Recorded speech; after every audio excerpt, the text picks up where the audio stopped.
Cheech here with Fly Fish Food, and this is skill builder number 11. We're going to show you burned ends and not the meat kind. We're going to show you how to tie an indestructible elk hair caddis. We're going to show you 3 ways to split a mayfly tail. That's a big brown. We have a cool hack for you. My good buddy AJ Jorgensen, our assistant manager up at Jimmy's, showed me this one. But he ties a lot on, it's a salmon fly. It's a big salmon fly with a synthetic wing. We have a tutorial on YouTube, check it out. But when you're tying the same thing over and over again, and this would be really good for like chubby Chernobyls and stuff, where you're using EP fibers, or even the EP minnows. So you can't just pull a little bit out of the bag like that, because as you can see, it wants to pull everything else out with it, and it's a huge mess. So some guys will take this whole thing and they'll put a zip tie around it. But AJ said what he does is he'll grab the amount that he wants to use for the fly, and he'll make a bunch of little stacks like this. Then I have the SF fibers here. As you can see, I didn't even put these back in the bag because they're so unruly. They've got marabou all over. The same thing works for these. All right, so we're going to take this, and I'm going to use my hair stacker. You just need something metal to push it against once you do this. But essentially, I'm going to trim that off, square it up just like that. And I'll take a lighter, and we're going to melt them. Ooh, don't get your fingers. You can get your fingers if you want. We're going to melt a nice little nub, and then we're going to put that on the metal and just mash that down flat.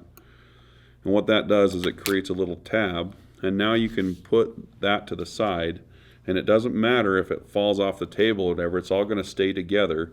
So when you're tying in your fly, you're going to grab this chunk, tie it in, cut it off, and then you work up to the part where it's burned off. Thanks for the hack, AJ, and be more organized with your EP fibers and such. All right, in this skill builder, we're going to talk about elk hair caddis and how to make it more durable.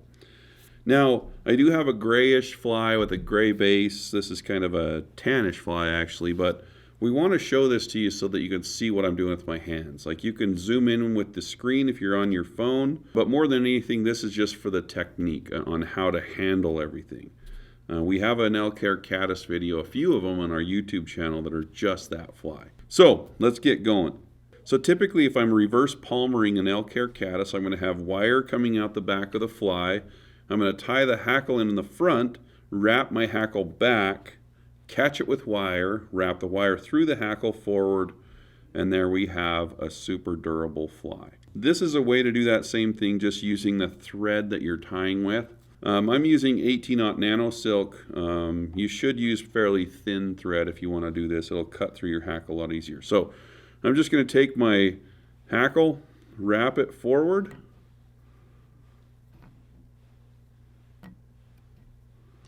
just like that, and we'll trim this off.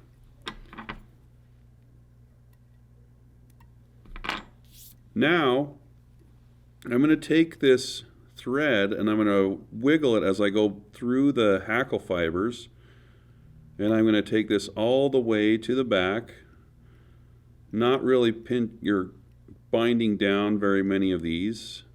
Okay, so now it's tied in really, really tight, and now I can just go back up, wiggling again, and if you look at that, I mean, there are a couple fibers out of place, but that fly is going to last so much longer because that hackle is not going to break off anywhere on that. We'll just give you the satisfaction of a finished fly. So we'll finish it off for you. So this is about a size 10, I think. And I'm just going to take some nice select cow elk, throw that over the top. And the other benefit of using nano silk for this is, you know, you can use very little pressure to flare that deer hair. We did a skill builder on this. I'm just tying in the head in a really durable manner. We have, I don't know what skill builder number that one's on, but that is a skill builder on how to tie that in. And now we'll just trim it off. Maybe. Okay. Sorry, I'm all hands. Trust me, there's some cool stuff going on over here. There you have it. So anyway, we'll just throw a whip in there. I should have done that first. I don't even have my whip finisher on the table, but you get the picture. There you go. Bulletproof, Elk Hair Caddis, and imagine a whip finish on that bad boy. This skill builder is the one in which we will learn how to split mayfly tails. If you like to speak Latin when you fish, and if you like to throw dry flies, you're going to be running into this technique at some point. Okay, so there are a bunch of different ways you're going to do it. As you all know, I only bass fish in Euro nymph, so I've practiced this like 3 or 4 times, and we'll show it to you.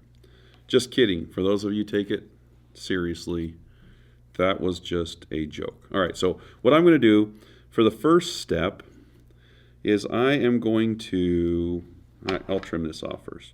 On another one, we'll leave that on there, but this is the most basic way to split a mayfly tail, and I'm going to use micro fibbets or fibettes or whatever. You can call them whatever you like. I'm just going to take 2 of those. I'm going to lay those down on top of the hook. I'm going to use some, what do we call them? Pinch wraps. All right, so pinch wraps are in place, and I have 2 little fibers that are facing the exact same direction. Okay, so what I'm going to do is I'm going to take my thumbnail, come up from underneath, and kind of just give them a little bit of a prop, wiggle it back and forth a little bit, and then you can get those apart and kind of give them their forever home on each side of the hook. But they won't stay that way. So what you have to do is you have to come in between them and do a figure 8 wrap. So you do a wrap around one, a wrap around the other, just like that. And that one doesn't always turn out right. You can see the angle's a little screwy and wonky, but it's good enough for the fish I go with. All right, so that's one way to do it. That is my least favorite way to do it, but I just wanted to show you. Okay, on this one, I'm going to leave my thread long, and I think you can see where this is going already. And as I get back here, I'm going to spin my thread counterclockwise to flatten it out to try to make this as clean as possible in the back of this hook. Also look at it from the top angle to make sure that this is coming off right in the center of the shaft of that hook. All right. Okay, so I've got some fibers, and I'm going to lay those down just right on top of this big mess. In Argentina, we call that a quilombo. All right, so I'm just going to wrap that down, and I'm going to do the same thing. I'm going to take my thumb, give it a little bit of wiggle wiggle, and now I can just take this, wanger down like that, and I'm going to pull this between those 2, and you kind of have to wiggle it a little bit, and then catch that with your thread, and now you get rid of all this mess up here. Okay, so the idea is here, now you're going to wrap this forward, and now we have a much better split tail. It was easier to do. I don't know if it'll be more durable, but we're talking about easiness here, but it is still not my favorite way. So thread comes off the hook, and I will show you another way. Okay, so here is my favorite way to do this. And keep in mind, these are all just my opinions. You don't have to do any of this. We just put this on the interwebs for your tying pleasure. All right, so on this one, we are going to do the same type of thing. I'm going to untwist my thread so that it lays down nice and flat. Let's see. So I'll put that down just like that, but we're going to nuke this bad boy. And coming to play to the party is a string of fluorescent green thread for our viewing pleasure. This is going to help us to split these tails. So let's farm out some more of these. What do we call them again, Brigham? Fibers. Paintbrushy fibers. We need to start a petition to come up with a better name for this because there's a lot of debate on the pronunciation thereof. All right, on go the tails this time. You know, we better have this part down. Flatten out my thread a little more. Pinch wrap them down right on top of the hook. Okay, so here we are. And on this one, you got to make sure that your thread goes all the way back to the original tie-in point, or it will kind of look a little funky. Okay, So here I'm going to take my thumbnail, push those, spread them out, and now this is where we bring in this little rascal. We're going to take him and we're going to put him just like that around the hook. Probably easier to see from the top angle here. And we're just going to go like this. Boom, on top. So now, the more I pull these, the more, I pulled them too hard, but the more I pull them, the more aggressive the angle is. So I'm just going to kind of pull them a little bit, take my thread, tie it over, and there you go. You get the idea.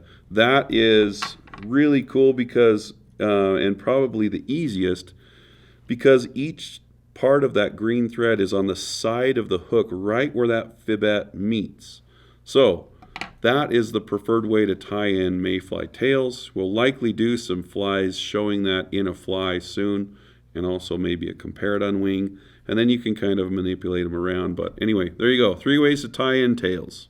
All right, if you like these skill builders that come out every single week, make sure that you like and subscribe. Don't push subscribe every single time we tell you, because then you're going to subscribe and then unsubscribe and then subscribe and unsubscribe. Anyway, subscribe to the videos. It helps us out a ton. We love making these for you, so guess what? We'll just keep doing it.